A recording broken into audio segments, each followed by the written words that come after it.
Non? Ça va s'afficher quand ce sera bon. Ouais. Bon, bonjour à tous, bonjour à toutes, bienvenue. Je vois qu'il y a déjà pas mal de monde connecté. Je suis très contente de t'accueillir, Lucille, pour ce nouvel événement Freelance Care. Bienvenue à toi. Dans le chat, n'hésitez surtout pas à nous dire si tout est OK pour le son. Et puis voilà, on va pouvoir commencer. Bonjour Axel, bonjour Jennifer. Hello! Bonjour Marie-Laure, bonjour Johnny Bill.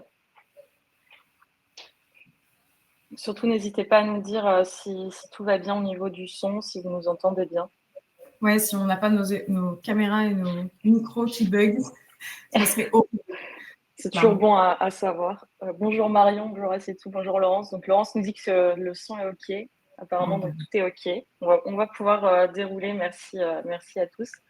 Avant de laisser la parole à Lucille, je vais faire une petite présentation de Freelance Care pour ceux qui ne connaissent pas. Donc, Freelance Care, c'est une communauté qui aide les freelances à développer leur business sans mettre de côté leur bien-être. Donc, sur cette communauté, on a un Slack qui est dédié à l'échange entre freelances, une newsletter et puis des événements comme celui-ci tous les mois. Donc, cette communauté, elle est propulsée par Nostrum Care, qui est une mutuelle pensée pour les indépendants et engagée dans la santé mentale et le bien-être. Le programme du jour, Lucille va nous donner toutes les clés pour faire un bilan réussi, donc hyper important quand on est freelance. Donc, Lucille, si je ne me trompe pas, c'est un véritable atelier pratique, ce webinaire. Donc, surtout, n'hésitez pas à prendre des notes. Un grand merci à toi de venir nous partager ton expertise. Tout au long de la présentation, n'hésitez surtout pas à poser vos questions dans le chat. Lucille a prévu un temps dédié pendant la présentation pour y répondre après chaque partie. Donc, surtout, n'hésitez surtout pas à poser vos questions. Et pour celles et ceux qui se posent la question, on a toujours un replay qui sera dispo et qui sera envoyé à la fin de ce live. Lucille, je te laisse la parole à ton tour. Merci. Merci déjà de m'avoir invitée. Merci de me faire aborder ce sujet parce qu'il y en a peut-être ici qui ne me connaissent pas, mais c'est un sujet que j'adore et ça fait plus d'un mois que j'en parle. Donc, je pense que j'ai pas mal de choses à vous dire. Comme tu disais, effectivement, c'est un atelier très pratico-pratique parce qu'un bilan, ça ne peut pas se faire en une petite heure comme on a aujourd'hui ensemble. Donc, le but, c'est que je vous donne toutes les clés pour que vous puissiez le faire. Vous allez voir, je vous ai tout préparé. Déjà, pour démarrer, je voudrais juste vous faire un petit rappel pour l'atelier, enfin, quelques petits rappels. Du coup, comme je vous disais, je vais vous donner un max d'infos.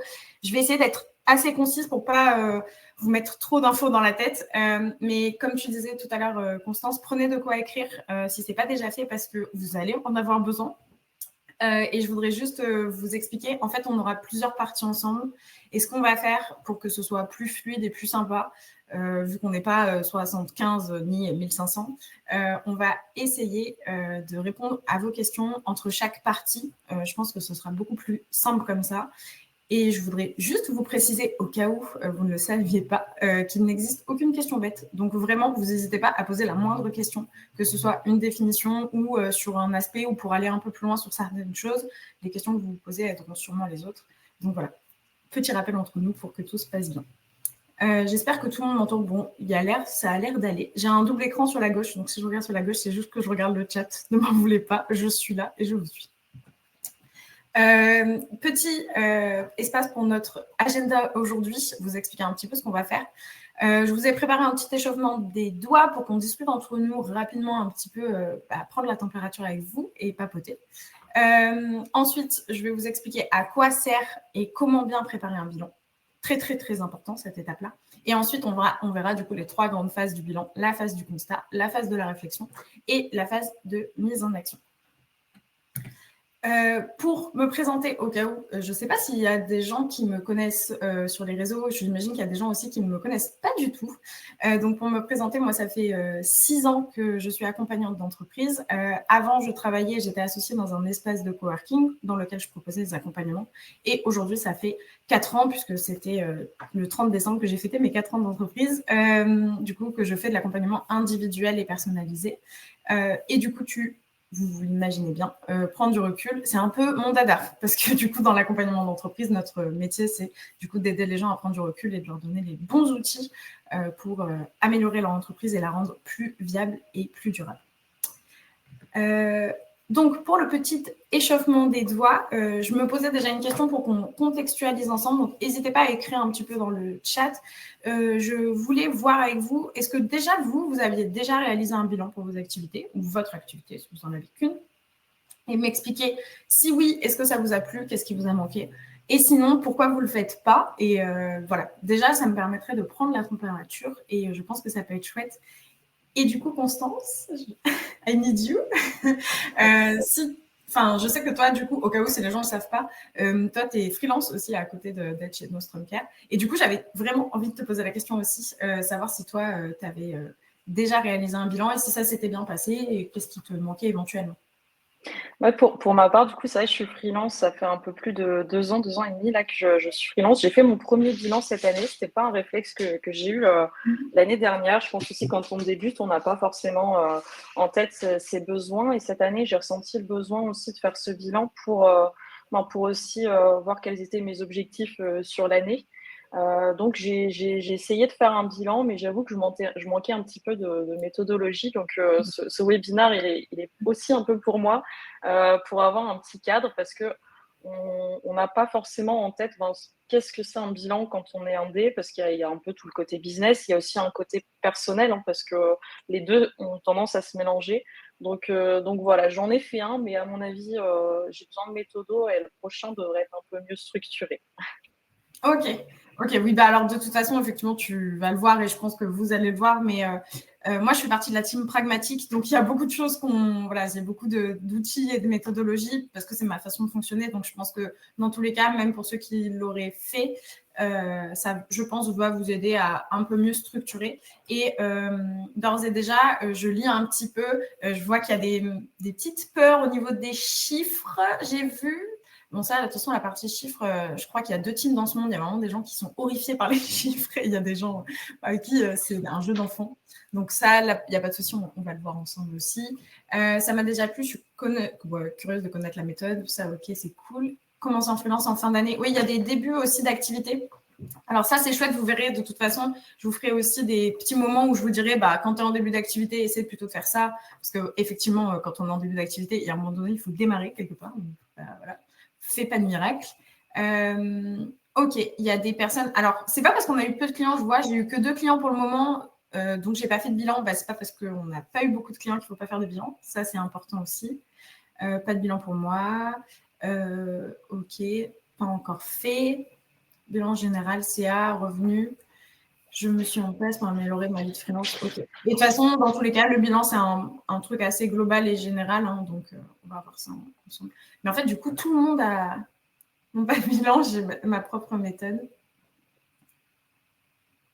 Ok. J'ai fait un suivi de mon CA. Ok. Ouais, du coup, ok, alors pour les questions, quand est-ce qu'on fait un bilan du coup? Ne t'inquiète pas, je vais y répondre tout de suite dans quelques slides. Donc écoute, on va démarrer tranquillement.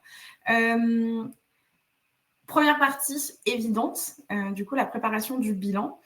On va démarrer du coup avec une définition. Quand on recherche un peu qu'est-ce que c'est un bilan d'entreprise, la définition qui revient le plus souvent, c'est en gros que ça permet de recenser ce que l'entreprise possède, ce qu'on appelle les actifs, et ce que l'entreprise doit, ce qu'on appelle les passifs.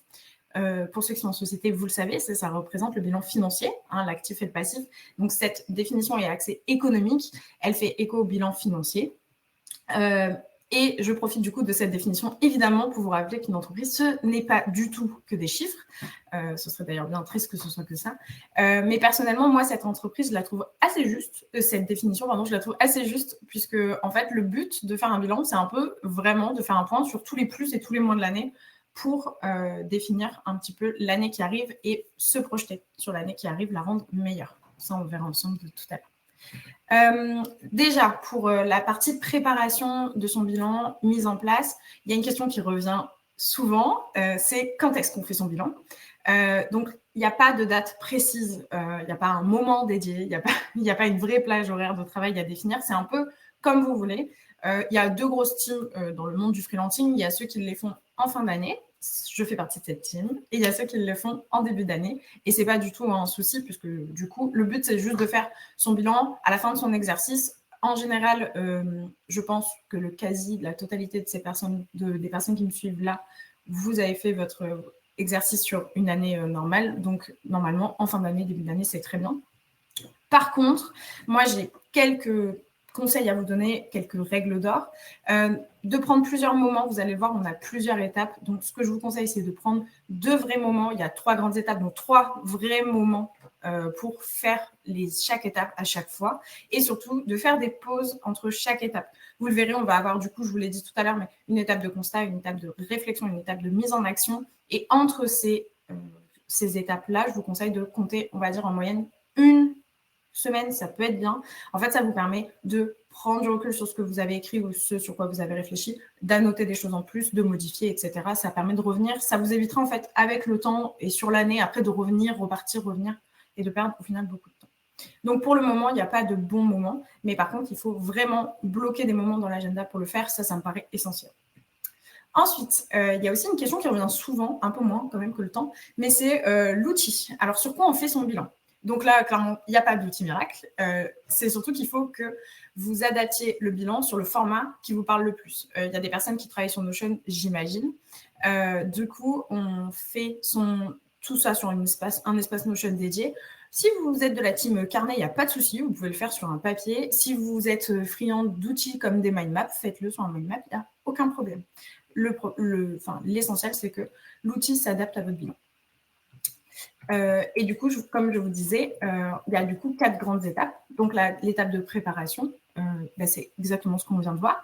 Donc, c'est vraiment de bloquer des temps pour se laisser le temps de le faire et de le faire bien. Donc, vraiment, je le répète, mais bloquer des temps dans votre agenda dédié à ce bilan, histoire de le faire correctement, parce que sinon, on a tendance à aller très vite.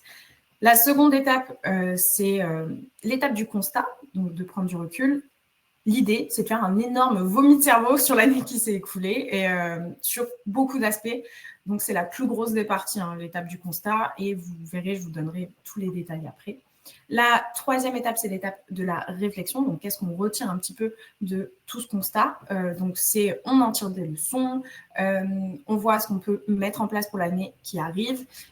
Et tout à l'heure, je vous disais qu'il était très important de laisser du temps entre les étapes. Mais alors, entre ces 2 étapes, c'est plus qu'essentiel. Parce que du coup, ça va vous permettre de prendre du temps, de réfléchir, de faire des liens entre les choses, etc. etc. Et la 4e étape, du coup, c'est l'étape de mise en action. Bon, c'est planification, organisation, tout ça. Et ça, évidemment, ça paraît simple. Mais en général, c'est un peu ce que vous détestez le plus. Vous verrez, c'est les outils que vous n'aimez pas faire au vu de ce que vous m'avez dit. Est-ce que déjà, avant de passer à la partie du coup de l'étape 1 de réflexion du constat, est-ce que déjà vous avez des questions ? On a une question de Jennifer, je vais l'afficher sur l'écran, qui se demande si un bilan trimestriel, semestriel, ce sera intéressant également en plus du bilan annuel. Alors, oui, dans tous les cas, vous allez le voir, mais dans tous les cas, pour moi, on fait un bilan annuel et ensuite, on dilue au semestre, au trimestre, au mois. Après, ça, chacun fonctionne. Par exemple, moi, je le fais qu'au trimestre et au mois. Je n'ai pas la sensation d'avoir besoin de le faire au semestre. Mais si les 3 sont pertinents, oui. Et par contre, si c'est dans la phase de constat, donc d'aller chercher, en général, on fonctionne de la même façon. De toute façon, c'est une méthode. Donc, à partir du moment où, quand tu as l'habitude d'appliquer d'une certaine façon, quand tu regardes, c'est à peu près de la même façon. Donc, oui, moi, dans tous les cas, quand je parle de bilan, on appelle ça un bilan annuel, mais il y a une réflexion au trimestre et au mois après dans la planification, tout ça.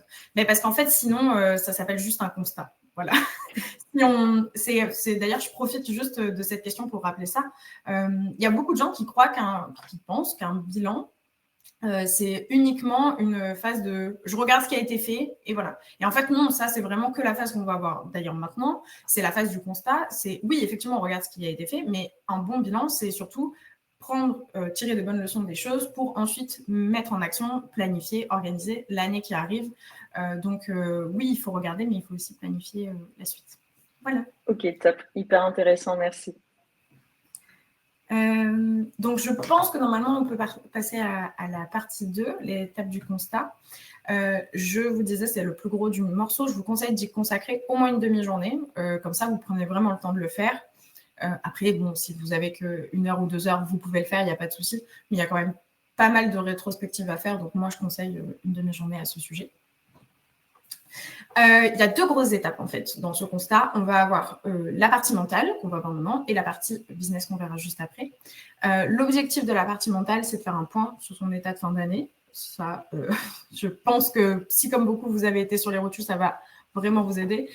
Identifier si le travail de freelance te met en bonne énergie ou s'il y a des choses qui vont devoir bouger.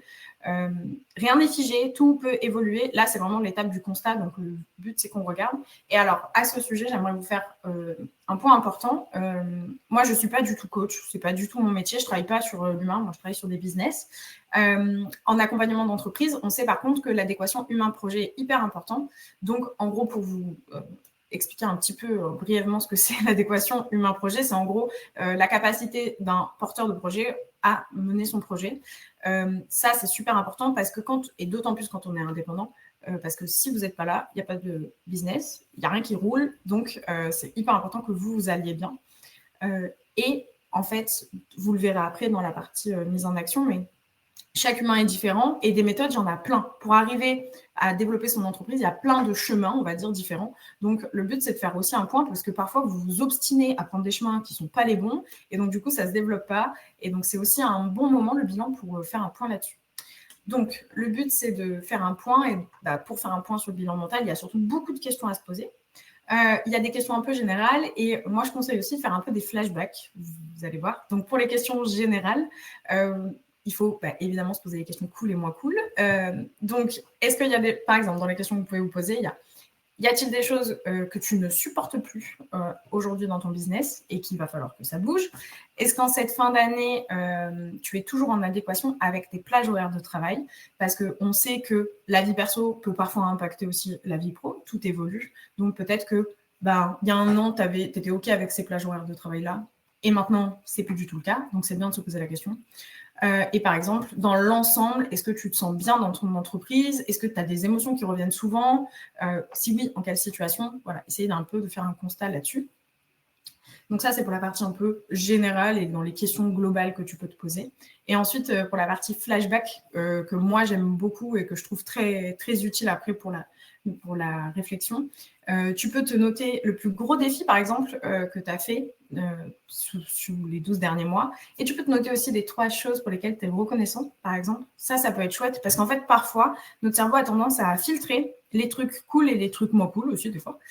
Donc, c'est bien aussi du coup, de faire un point là-dessus. Et je t'invite, si tu le fais, si tu as l'habitude de tout noter dans ton agenda, regarde dans ton agenda un peu d'abord tout ce que tu as fait tout au long des mois et ça va te rappeler de te dire « Ah ouais, mais j'ai fait ça, c'était un méga gros défi et j'avais oublié. » Parce que maintenant, peut-être que tu l'as intégré. Donc voilà, ça peut être cool aussi. Et dans les flashbacks moins cool, on se pose aussi des questions un peu moins chouettes. Par exemple, la chose dont tu es la moins fière ou peut-être un échec éventuel que tu as surmonté et quelle est aussi la plus grosse problématique de ces derniers mois, peut-être une problématique qui revient régulièrement.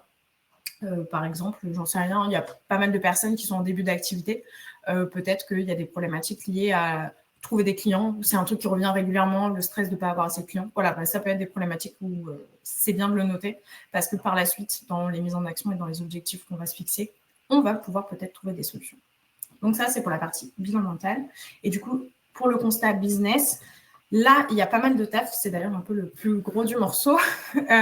Du coup, l'objectif de faire son gros bilan d'activité, c'est de faire un point sur l'état de son business sous toutes ses coutures pour identifier les axes d'amélioration. Donc, je vous ai noté les divers aspects et je voudrais juste vous détailler un petit peu. Donc, pour la partie objectif, le but, évidemment, c'est de reprendre tes objectifs initiaux. Si tu n'en avais pas, pour la suite, on va s'en fixer parce que ça va être important. Donc, tu reprends tes objectifs initiaux, tu les valides ou pas. Et si tu les as validés ou pas, en fonction, essaie d'analyser ce qui t'a permis ou empêché de les atteindre. Et tu peux aussi te noter les moyens que tu as engagés pour les atteindre ou les moyens qui t'ont manqué si tu ne les as pas atteints. Donc ça, c'est pour la partie objectif. Ensuite, on a la partie client. Pour la partie clientèle, note le nombre de clients que tu voulais convertir et le nombre de clients que tu as convertis finalement. Félicite-toi si tu les as convertis, c'est très chouette déjà. Tu peux aussi te noter, moi j'aime bien, le détail de clients par offre, combien chaque offre t'a ramené de clients si tu as des offres et des propositions de services. Le temps de conversion de clients aussi, ça peut être une chose intéressante parce que souvent ils sont longs et c'est bien de s'en rendre compte pour la suite. Et tu peux aussi t'améliorer, te noter aussi ton process client à ce moment-là. Si ton client passe par des étapes particulières, tu peux te le noter, ce qui te permettra par la suite éventuellement d'identifier des axes à améliorer sur la partie relation client. Voilà. On attaque les chiffres. Donc, une partie forcément financière, donc scindée en 2 étapes, la partie CA. Note le nombre de CA que tu devais réaliser, est-ce que tu l'as fait ou pas. On est surtout clairement sur des objectifs encore. Et ensuite, tu peux te faire une répartition de chiffre d'affaires par offre, ce qui peut être intéressant.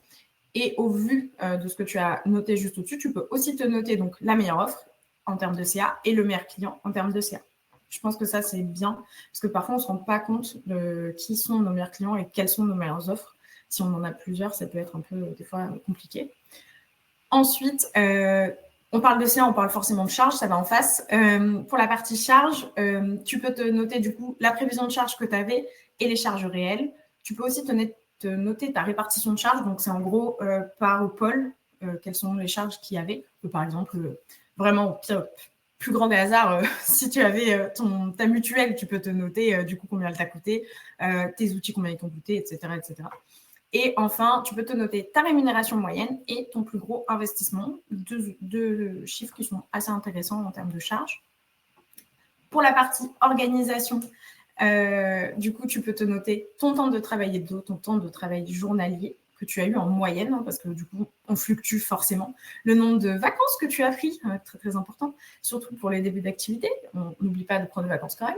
Et ce qui fonctionne bien et qu'est-ce qui ne fonctionne pas, si ça doit être amélioré par la suite. Sur la partie organisation, il y a un outil qui peut être utile et nous faire gagner beaucoup de temps pour faire le constat, c'est le tracker de temps. Si tu n'en as pas, je t'invite dans tous les cas l'année prochaine peut-être à l'utiliser. Alors peut-être pas sur toute l'année, mais au moins 3-4 mois, je pense que ça peut être bien parce que c'est un outil qui est super utile pour plein de choses. Donc voilà, pour moi, pour les freelances, je conseille fortement d'utiliser le tracker de temps, ça permet de faire un point. Parce que bien souvent, vous croyez, les gens pensent prendre un temps défini, et en fait, au final, on travaille beaucoup moins que ce qu'on croit. Donc, du coup, ça peut être bien de faire un point.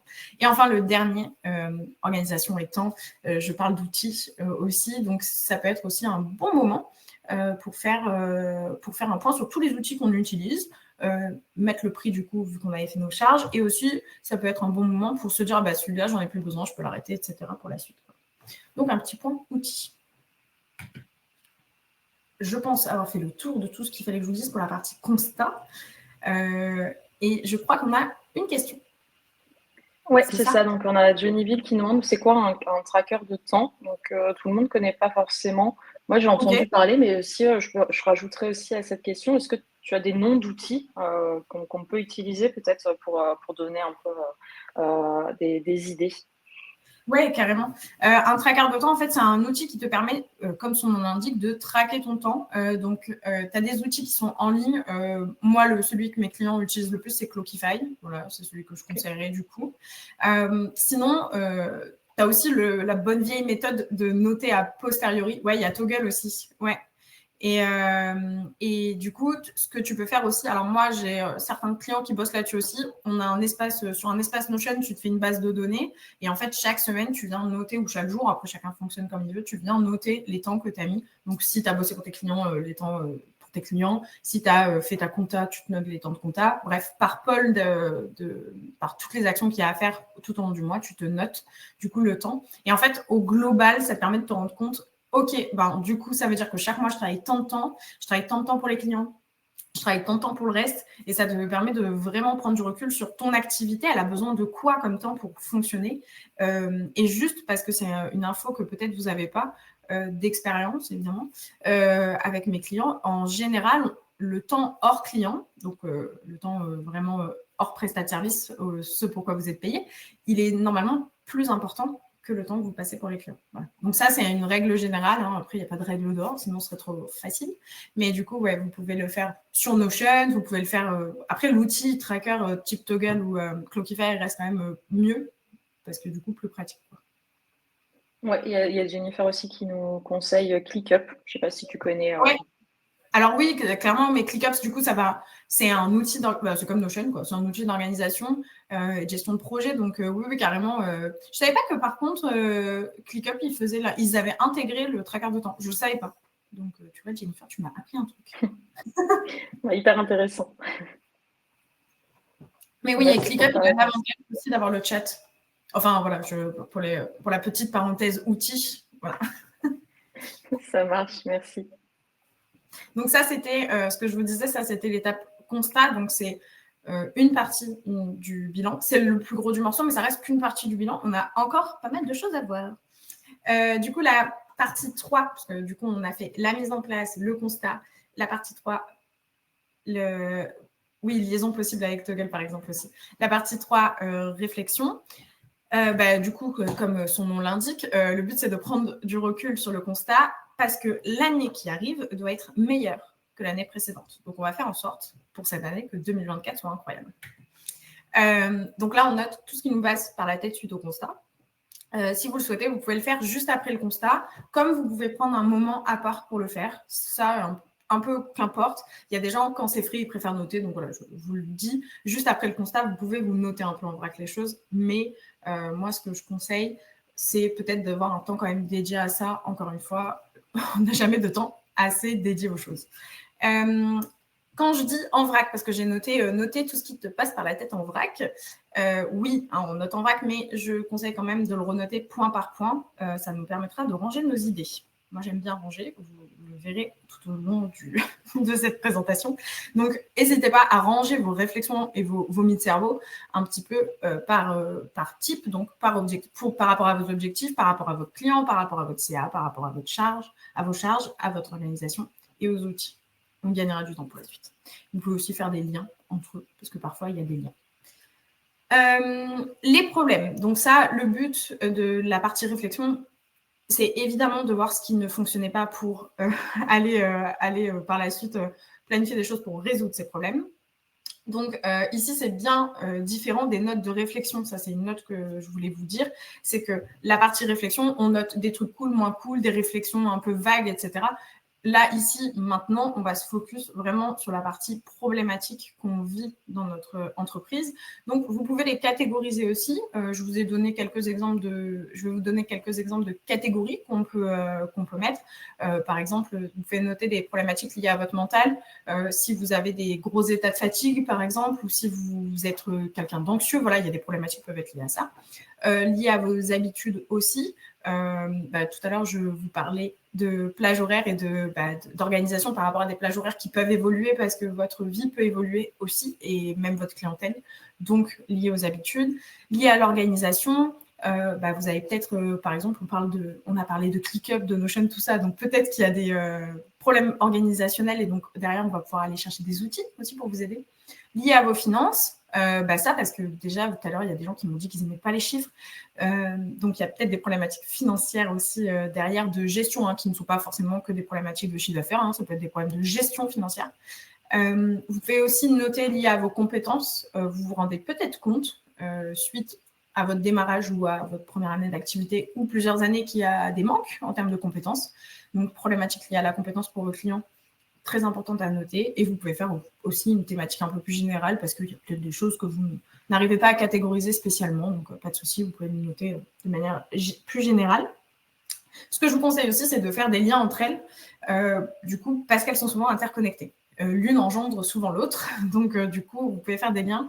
Et il y a un outil quand même qui est plutôt pas mal pour ça, c'est le mind map. Donc, c'est une carte mentale. S'il y a des gens qui ont besoin de creuser, n'hésitez pas à poser la question, on en parlera après. Mais en gros, c'est une carte mentale qui vous permet de structurer vos pensées. Ça vous permettra du coup d'avoir une plutôt belle vue d'ensemble de vos problématiques. Et juste dernier petit point, parce que quand on dit un problème, les gens imaginent parfois que c'est quelque chose d'insurmontable, mais non, évidemment, ce n'est pas forcément des choses insurmontables. Les problématiques dans un business, c'est vraiment quelque chose de récurrent qui m'empêche de me développer correctement. Voilà. Donc, ça peut être des problématiques d'automatisation, par exemple. Ce n'est pas insurmontable, vous vivez très bien sans, mais du coup, c'est un problème. Donc, ça, c'est pour la phase problème. Une fois qu'on a vu les problèmes, on va chercher qu'est-ce qui peut nous aider. Du coup, les sauveurs, quel outil ou quel profil va pouvoir t'aider à résoudre la problématique précédente. Donc, comme tu as fait des catégories, l'idée, c'est du coup en face de mettre un peu chaque sauveur. Des fois, ça peut être les mêmes. Et du coup, tu peux aussi n'avoir aucune idée de qui peut être ton sauveur. C'est possible. Ça arrive. Mais dans ce cas, c'est un peu le bon moment pour commencer à faire des recherches. Pour t'aider, du coup, tu peux faire des recherches web classiques. Ce que vous pouvez faire aussi, c'est ne pas hésiter à solliciter. Vous faites partie, du coup, si vous êtes là, de communauté de freelance. Donc, n'hésitez pas à poser des questions à des proches ou à d'autres freelances. En parler aussi sur vos réseaux sociaux. Si vous êtes adepte de réseaux sociaux et que vous avez l'habitude de communiquer dessus, n'hésitez pas à poser des questions. Pour la partie sauveur, il ne faut vraiment pas hésiter à ouvrir son esprit parce que parfois, on n'a même pas connaissance de la solution à notre problème. Parce qu'il y a plein de choses qu'on ne sait pas dans la vie. Donc, voilà, ne pas rester tout seul dans sa tête et surtout poser un max de questions pour ce sujet. Et enfin, pour cette partie, il y a aussi la partie nouveauté. Alors là, c'est un peu la partie « je rêve ma vie », entre guillemets. Mais en fait, il n'y a aucun moment dans son année où on a un espace pour se dire « ah ouais, franchement, j'aimerais trop avoir ça ». Parce qu'on passe son temps à se dire « ouais, mais c'est pas possible pour telle ou telle raison ». Donc, du coup, c'est un peu le moment pour rêver sa vie, entre guillemets. Donc, n'hésitez pas à vous noter, du coup, toutes les envies que vous avez et les besoins éventuels que vous pourriez avoir aussi, sans vous limiter. Ne vous limitez pas, que ce soit en termes humains, en termes chiffre d'affaires, en termes temps, on s'en fiche. Ce n'est pas du tout le moment de se noter ça. Parce qu'en fait, parfois, il y a des envies qui sont essentielles et profondes pour votre business, sauf que ce n'est pas du tout le moment. Mais du coup, ça peut rentrer dans des projections un peu plus longues. Mais ça nous permettra, nous, cette année, de mettre déjà une première pierre à l'édifice, pour vous synthétiser un peu la réflexion. Voilà pour la partie réflexion. Je ne sais pas si on a des questions. Je regarde en même temps. Alors, il n'y a pas de questions, mais il y a Lisa qui nous partage son sauveur de l'année niveau compta et erreur URSSAF, qui est super indep. Donc, Lisa recommande. Je connais de nom, mais je ne connais pas exactement ce que c'est. Lisa, n'hésite pas à détailler si tu le souhaites. Et du coup, je profite de… Alors, super indep, ouais, moi aussi, je connais. Effectivement, du coup, ça peut être ça. Par exemple, voilà, ça me permet de rebondir. Les problématiques administratives peuvent être parfois un peu une angoisse. Il existe aussi des gens qui sont spécialisés. Moi, je suis une amoureuse d'Instagram, donc je suis très présente sur Instagram, mais je suis aussi beaucoup sur LinkedIn. Je ne sais pas, du coup, vous, sur quoi vous êtes, mais je connais pas mal de comptes, moi, par exemple, sur Insta, qui font de la compta, qui font du conseil en compta. Donc, voilà, n'hésitez pas à aussi poser des questions. Ça peut être une problématique parce que c'est des choses qui reviennent régulièrement, qui ne sont pas insurmontables. Enfin, votre business tourne malgré tout. Mais en fait, à terme, ça peut poser des problématiques structurelles, mais aussi, ça peut être des choses qui vous minent, quoi. Et surtout, l'administratif, par exemple, c'est un truc que je sais que beaucoup n'aiment pas. Donc, du coup, il ne faut pas hésiter aussi à trouver ses petits sauveurs. Je profite juste parce que pour la dernière étape, elle va m'être importante. Est-ce que vous pouvez me noter dans le chat quel est votre régime ou forme juridique ? Si vous êtes en micro, auto-micro, c'est la même chose, donc micro. Ou si vous êtes j'imagine, de toute façon, on n'a que des freelances, donc SASU, EU, EI, qu'importe, quoi. Juste que je prenne la température parce que peut-être adapté. Si j'ai pas mal, notamment de micro, je vais vous donner quelques conseils. Bon. OK, en portage. Ok, bon, pas mal de micros et un peu de portage. Ok, oui, non, mais on a même majoritairement de la micro. Et ok. Ok, et donc par rapport à tout à l'heure, on a quand même de lancement d'activité et du… Ok, bon, c'est parfait. Du coup, on va pouvoir attaquer la dernière partie. Je ne pense pas qu'on ait particulièrement de questions à ce sujet. Pour la dernière partie, du coup, c'est la partie mise en action. Donc ici, vous allez le voir, mais il faut faire les choses étape par étape pour être sûr que l'année qui arrive soit la meilleure possible. Donc, on va essentiellement s'appuyer sur des outils, potentiellement des outils, enfin même sûr à 90% que ce soit des outils que vous avez déjà entendu parler. Si c'est des outils que vous n'avez pas, enfin que vous ne connaissez pas, à la fin, on pourra peut-être en parler un peu plus profondément parce que du coup, j'ai essayé d'être le plus synthétique possible. Donc, qui dit planification dit organisation, dit objectif. Donc, dit objectif SMART. Je pense que là, vous connaissez quasi tous les objectifs SMART. Mini rappel, vraiment très rapide. Donc, c'est une approche basée sur le principe de se fixer des objectifs et les atteindre dans un temps qui est prédéfini. SMART, ça veut dire spécifique, mesurable, atteignable, réaliste et temporellement défini. Donc, c'est en gros les 5 critères qui vont nous permettre de fixer un objectif correct qu'on va devoir atteindre. Moi, alors, au-delà des objectifs SMART, ce que je conseille, c'est d'organiser ces objectifs et d'en avoir un peu dans 4 grandes catégories que je vous ai notées. Du coup, les objectifs de projet. Donc, en gros, c'est tous les projets que tu veux mener. Je prends un exemple en vrac. Du coup, c'est par exemple, si vous voulez lancer une newsletter parce que vous vous dites, ah bah, ça peut être un super bon axe pour ma visibilité ou pour améliorer un petit peu ma conversion. Ok, soit, donc ça fait partie d'un projet. Ensuite, on va avoir les objectifs de conversion, comme son nom l'indique. Quels sont les objectifs de clients par catégorie? Du coup, cette année, diluer éventuellement dans le mois, mais pour la partie dilution, on verra après, ne vous inquiétez pas. Et ensuite, du coup, la partie business. Donc, qu'est-ce que tu souhaites mettre en place, du coup, cette année pour développer ou améliorer la structure de ton entreprise? Là, on va attaquer, par exemple, on parlait tout à l'heure, je reprends mon exemple, ClickUp Notion. Ben voilà, par exemple, restructurer ton entreprise, ça va lui permettre de s'améliorer. Donc, ça peut faire partie clairement d'un objectif business. Par exemple, il y a aussi, si vous allez passer, vu qu'on a pas mal de micros, si on a des micros qui doivent passer en société, ça se prépare. Donc, clairement, ça peut faire partie d'un objectif à part entière. Et enfin, on a l'objectif financier. Du coup, les objectifs financiers, c'est quel chiffre d'affaires vous souhaitez réaliser à l'année, qu'ensuite on diluera au trimestre et au mois. Une fois qu'on a fait les objectifs sur la partie, du coup, organisation, planification, il y a un autre aspect. Donc là, on va attaquer les moments pas très sympas pour vous. Mais du coup, c'est le moment du fameux et du tant aimé prévisionnel financier. C'est vraiment pas compliqué, d'autant plus en micro. Et c'est pour ça que je vous posais la question tout à l'heure. Je vais un petit peu adapter mon discours. Le but, c'est vraiment de faire un point et surtout de valider que votre micro soit toujours le régime le plus adapté parce que je pense que vous le savez, mais voilà, vous avez des taux maximum. Il ne faudrait pas que vos charges dépassent notamment. Donc, côté charge, commençons par ça. Du coup, ce que vous pouvez faire, c'est reprendre ce qu'on a fait au tout début sur la partie constat. Je ne sais pas si vous vous rappelez, mais du coup, on avait listé les charges et on les avait listées par catégorie. Donc, vous pouvez récupérer celles-ci, puisque du coup, il y a sûrement des charges que vous allez réutiliser pour les années qui arrivent. Et ce que vous pouvez faire aussi, c'est ajouter éventuellement des investissements que vous avez prévus pour l'année. Ça, c'est dans l'étape réflexion par rapport aux héros, aux sauveurs, pardon. On peut les appeler les héros aussi. Par rapport aux sauveurs, il y a peut-être des sauveurs qui sont plus ou moins onéreux, donc qui sont plus ou moins des charges ou des investissements à voir. Mais du coup, ça peut être bien de faire un point. Qu'est-ce que peut être un investissement?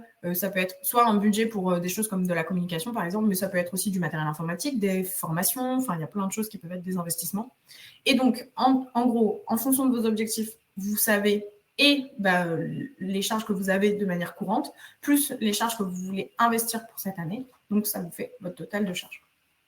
Et du coup, côté chiffre d'affaires en face, du coup, en fonction des objectifs que vous vous êtes fixés et du temps que vous avez, vous êtes capable de dire, OK, je vais rentrer tant de clients à l'année. Et donc, derrière, de faire votre prévision de chiffre d'affaires. C'est aussi, du coup, je vous ai noté, c'est aussi un bon moment pour faire un gros point sur tous les charges que vous avez, donc tous les achats, vos abonnements, vos paiements divers, changer. Évidemment, si vous ne l'avez pas fait encore et que vous souhaitez le faire, par exemple, si vous voulez, je ne sais pas, moi, changer d'outil de compta, du coup, vous pouvez le faire. Anticiper certaines choses et ceci étant dit, je voulais vous dire une dernière chose et vérifier, oui, vu que vous êtes en micro, vérifier aussi du coup que vos charges ne dépassent pas l'abattement forfaitaire, le fameux, du coup qui est différent en fonction de votre activité. Donc, je ne vais pas dire de bêtises, je ne vais pas dire de chiffres. Comme ça, au moins, on est bon. Et une fois qu'on a fait tout ça à l'année, donc on est capable de savoir quels sont nos objectifs annuels. Donc, nos objectifs, qu'ils soient d'organisation, de projet, de conversion. Voilà, on sait ce qu'on veut faire à l'année. On a notre prévisionnel financier annuel qui est OK. On sait chaque année combien on a de charges, combien on a de chiffre d'affaires.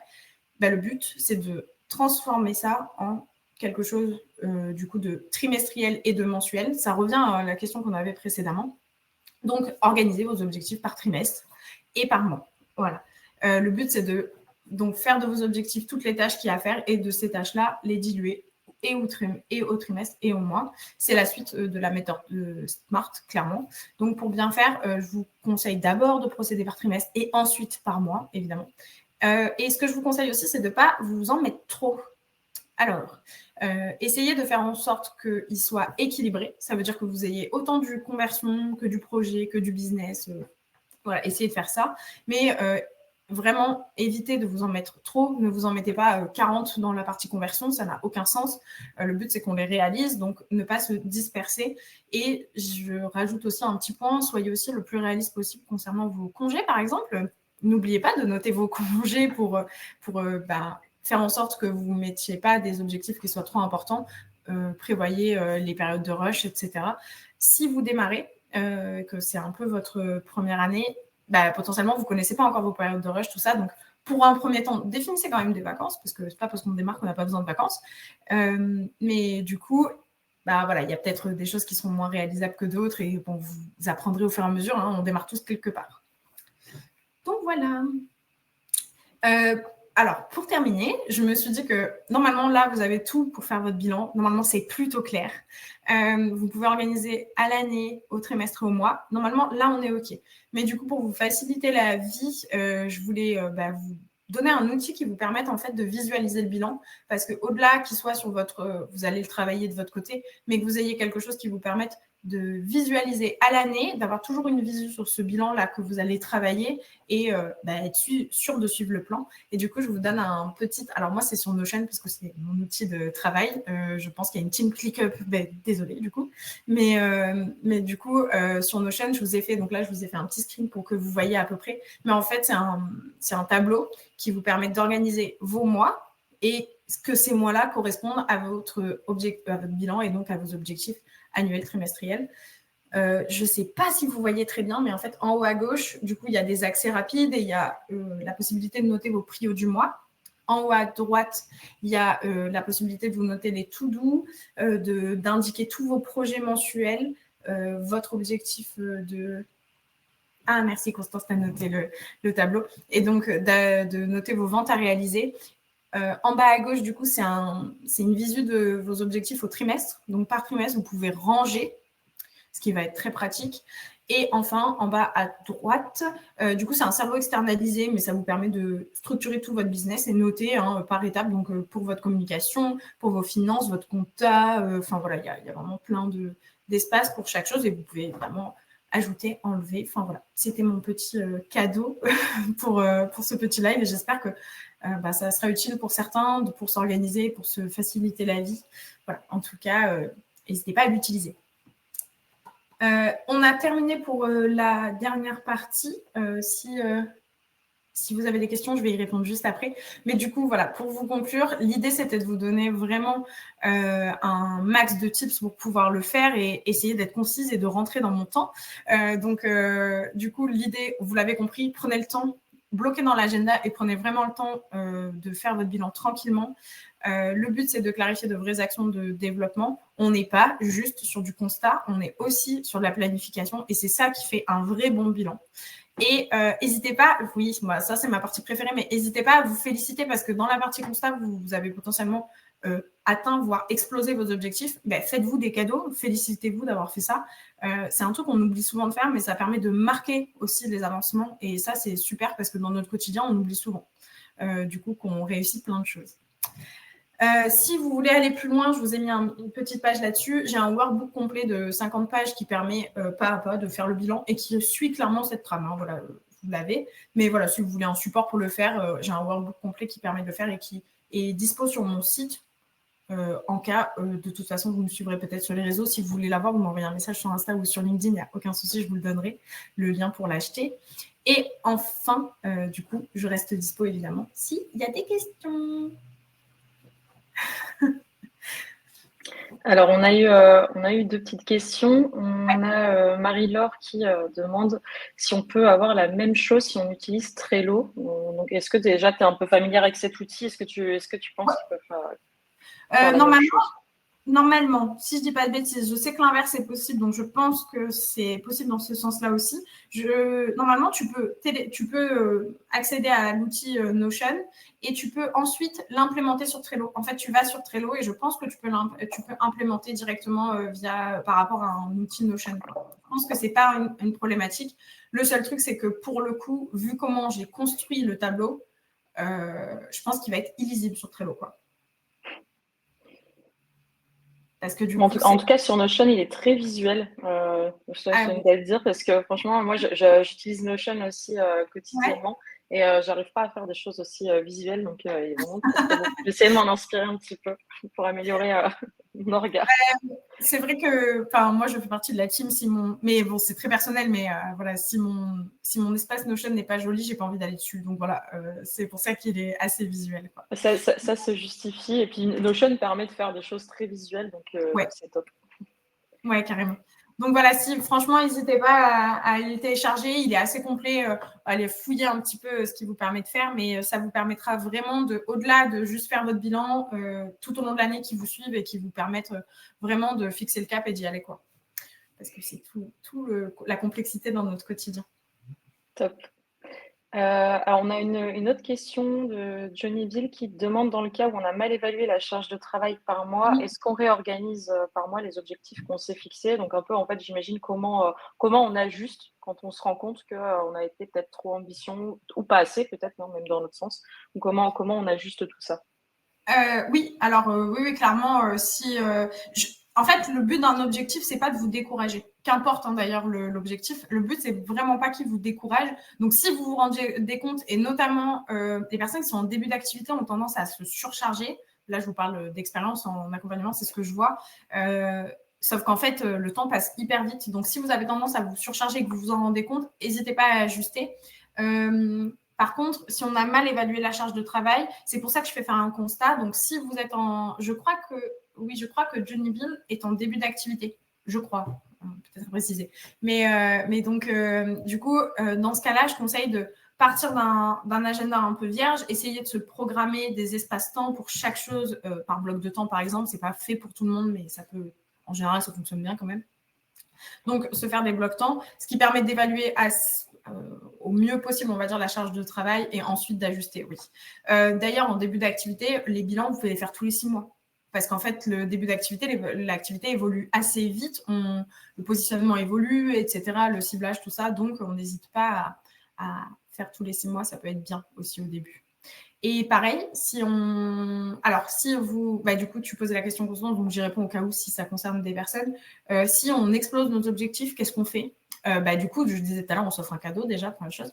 Et la seconde chose que je vous conseille aussi, c'est d'avoir un objectif supérieur. Toujours, en fait, c'est pas parce qu'on a éclaté notre objectif qu'on doit, par exemple, si je sais pas, la conversion client en septembre, vous avez terminé, vous avez fait votre chiffre et votre conversion client, mettez-vous un cap quand même pour décembre, quoi. Parce que du coup, sinon, vous n'avez aucune motivation d'aller vous lever le matin, ça va être un peu déprimant. Donc voilà, mettez-vous un autre step, c'est pas grave, qui reste quand même smart, donc ça devrait aller. Ok, top. Merci, hyper intéressant tout ça. Est-ce que vous avez d'autres questions dans le chat? N'hésitez pas, c'est le moment. Il reste en plus quelques minutes sur ce live, donc n'hésitez surtout pas à poser vos questions à Lucille. Ouais, parce que c'est vrai que je suis passée vite sur pas mal de choses, mais parce que par exemple, le prévis, je pouvais pas vous montrer un prévis, quoi, sinon on y passait 1 heure. Donc, du coup, c'est vrai que si vous avez des questions, même par rapport aux charges aussi, je sais que c'est un sujet qui revient, vu qu'on a des problématiques financières qui reviennent assez souvent. Voilà, si vous ne savez pas différencier vos charges fixes, variables, si vous voulez un avis aussi par rapport à des choses que vous faites, voilà, pas de souci, hein, si je peux vous aider. Bah, de rien, merci. Ça me fait plaisir qu'il vous fasse plaisir, ce tableau. Je me suis dit, oh, Ouais, ça a l'air. je me sens d'humeur généreuse en ce début d'année, donc ça me fait plaisir. Ouais, j'ai essayé d'être le plus pratico-pratique parce que le bilan, on en fait tout un foin, on va dire. Et après, ça reste une méthode à appliquer. Donc, à partir du moment où on se donne du temps, il n'y a pas de raison que ça ne fonctionne pas, quoi. Bah, écoutez, merci. Vous me dites merci, bah, de rien, avec grand plaisir. Moi, je pense que ça a plutôt plu. Moi, j'ai trouvé ça hyper intéressant. Et en effet, en fait, tu donnes vraiment les clés pour chaque étape. Après, c'est aussi à chacun d'aller creuser, de prendre ce temps parce que c'est pas quelque chose, comme tu l'as dit dès le début, qui va se faire en 2 minutes. Donc, moi, ce que je retiens, c'est de bien prendre le temps, de poser toutes les réflexions, de faire ce bilan, de se laisser du temps aussi entre les créneaux. Comme ça, on peut réfléchir un petit peu. Et ce bilan, c'est un super outil pour préparer, on va dire, une roadmap pour les mois, l'année à venir. Complètement. Donc, top. Ouais, On a une dernière question, je crois. Oh, vas-y, je t'en prie, vas-y. Et dans tous les cas, c'est un outil que vous pouvez. Enfin, ce webinaire, il n'a pas de date de péremption, hein, quoi. Donc, chaque année, vous pouvez le réutiliser. Il y a vraiment. C'est vraiment la méthode ne changera pas. Donc, il n'y a pas de souci, quoi. Top.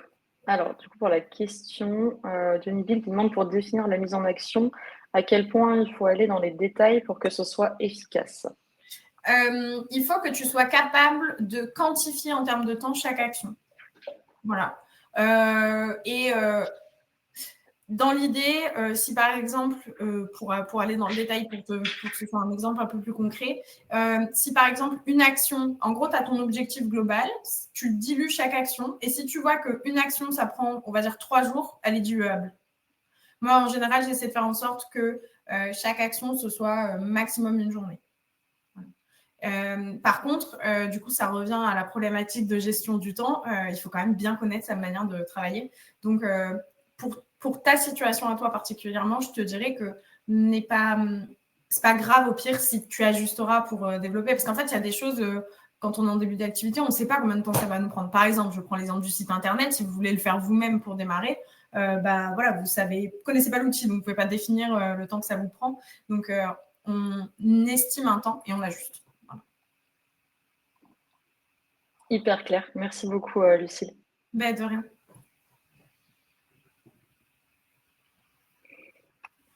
Je ne sais pas s'il y a d'autres questions. Sherazade qui me demande si on. Oui, donc il y a bien un replay qui sera envoyé à la fin. Donc, peut-être quelques minutes après la fin du live, vous recevrez le lien du replay pour y regarder et puis voir aussi si vous n'avez pas eu le temps de tout prendre en note, tout sera dispo sur le replay.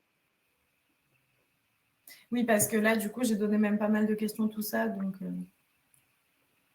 Et puis même, d'ailleurs, je profite, mais je vous disais tout à l'heure, après, si vous avez des questions et que sur le live, voilà, vous n'aviez pas capté pendant le live ou en relisant qu'il vous manque des infos, n'hésitez pas à m'écrire. Il n'y a pas de souci. Moi, je peux répondre aussi à vos questions pour être un peu plus précise parce que des fois, après, moi, je fais de l'individuel, donc j'ai plus d'amour à préciser sur chaque personne aussi. Donc voilà, n'hésitez pas à m'écrire. Il n'y a aucun problème pour vous donner un coup de main aussi après, quoi. Top, ben, merci beaucoup. S'il n'y a pas d'autres questions, je pense qu'on va pouvoir conclure. C'était hyper intéressant, j'ai appris pas mal de choses. Moi aussi, de mon côté, j'ai pris pas mal de notes. Donc, un grand merci. J'ai hâte d'aller regarder un peu ton tableau de bord, voir un peu comment il est construit. Il a l'air hyper bien organisé et très beau, donc j'ai hâte d'aller voir. Merci beaucoup de l'avoir transmis à tout le monde. Comme ça, c'est top. Je sais que ça prend beaucoup de temps de faire ce genre de tableau de bord, donc c'est super sympa de le partager comme ça. Merci beaucoup pour cette présentation et à tous, merci pour vos interactions, d'être venus, d'avoir interagi, posé vos questions. C'est comme ça que les webinaires sont plus intéressants, c'est quand vous interagissez. Donc merci à vous. Et puis, je vais tous vous souhaiter une bonne journée et puis on va pouvoir conclure ce live. Merci à tous d'être venus et merci pour l'invite encore, Nostrum Pierre. Merci pour ça. Avec grand plaisir. De toute façon, on se tient au courant et si vous avez la moindre question, vous n'hésitez pas. Super, merci à tous. Bonne journée. Bonne journée. Au revoir.